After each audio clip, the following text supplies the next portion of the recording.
Hozirgi ajrimlarga asosiy sababchi kim deb o'ylaysiz? Xotinmi, ermi? Qaynota, qaynona, er tarafdan. Er xotin bir-biriga qarab chuqur nafas ola olmaysan deb qo'ysang, nima bo'lyapti? Nima bo'lyapti? Ikkilik bir-biriga qarab nima qilyapsiz?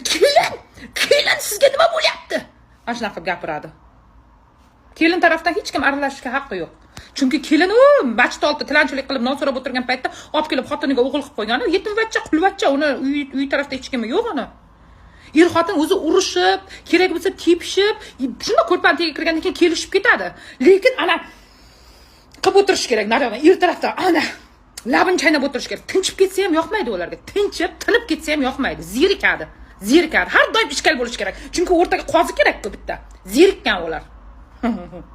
Ana, nima edi? Eri pul topsa, xotin noshukur, xotin sal ko'proq pul topsa, er unga xizmat qilayotgan bo'ladi.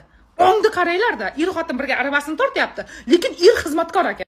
Xotin ko'proq pul topadimi, boshqa qiladimi, erkakka o'xshab ikkita er qo'ymaydi ular. Erkaklar ikkita xotin qilganday.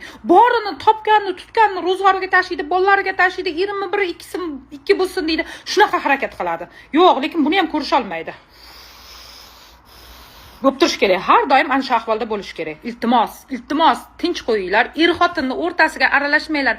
To ikkalasi bo'ldi, ajrashamiz deb sudgacha boradi. O'sha payt aralashsa bo'ladi. Yoki bo'lmasa kelinni urib yo erni urib, mayib qilib tashlaydi, qon oqib bir tarafidan. O'sha payt aralashsa bo'ladi. Lekin oddiygina tortishuvlarga aralashib, kovlab kerak emas. Er xotin yarashib ketadi o'zi. Unga bitta qozi kerak emas. U ikkalasi qolib, chig'iriqdan tashqaridagilar ham kelib burnini tiqib nima bo'lyapti deb telefon qilib gaz berib, o'zingda oilangga epla, keyin birovga gapir. Ey xudo. Mana shular aybdor, boshqa kim aybdor bo'lishi mumkin? O'zingiz o'ylab ko'ringlar bir.